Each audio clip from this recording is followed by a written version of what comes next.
Hallo zusammen! Heute koche ich sortierte Kräuterseitlinge mit Gemüse und einer richtig leckeren Paprikasauce.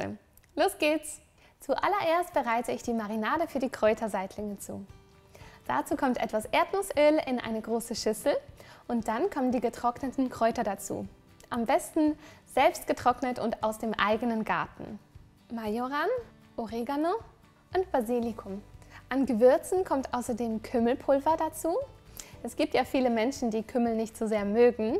Ich denke aber, dass in dieser Menge und in der Kombination mit den anderen Gewürzen und den Kräutern sogar Kümmelkritiker begeistert sein werden. Dann kommt noch Paprikapulver dazu. Etwas Salz und Pfeffer und dann die Marinade gut verrühren. Die Kräuterseitlinge schneide ich längs in 4 Stücke. Die großen Pilze gerne auch Sechseln oder Achteln.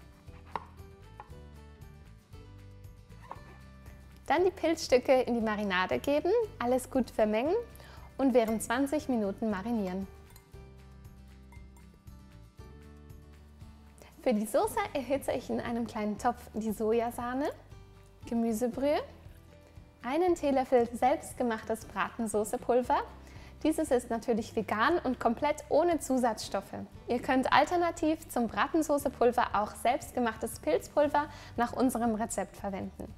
Dann kommt die knackige rote Paprika dazu und einen Teil der Paprikastreifen lege ich zur Seite. Für einen richtig feinen Geschmack bei dieser Soße kommt noch etwas veganer weißer Portwein dazu. Salz und Pfeffer dazugeben und danach im Standmixer schön cremig und fein pürieren.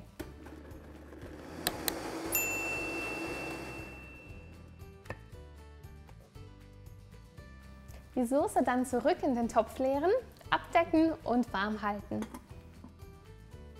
Als nächstes eine groß beschichtete Pfanne erhitzen mit etwas Erdnussöl.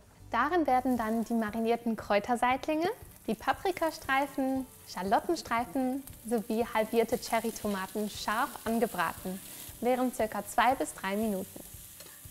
Scharf anbraten wird auch Kurzbraten oder Sautieren genannt.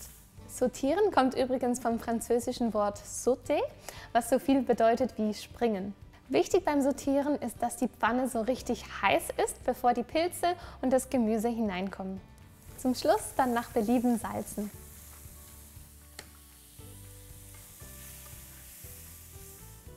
Zu diesem Gericht passt wunderbar ein selbstgemachtes Kartoffelpüree mit Knoblauch. Das Rezept dazu, das findet ihr unten in der Infobox verlinkt. Zum Schluss alles schön anrichten, die cremige, unglaublich leckere Soße darauf verteilen und mit frischem Basilikum garnieren.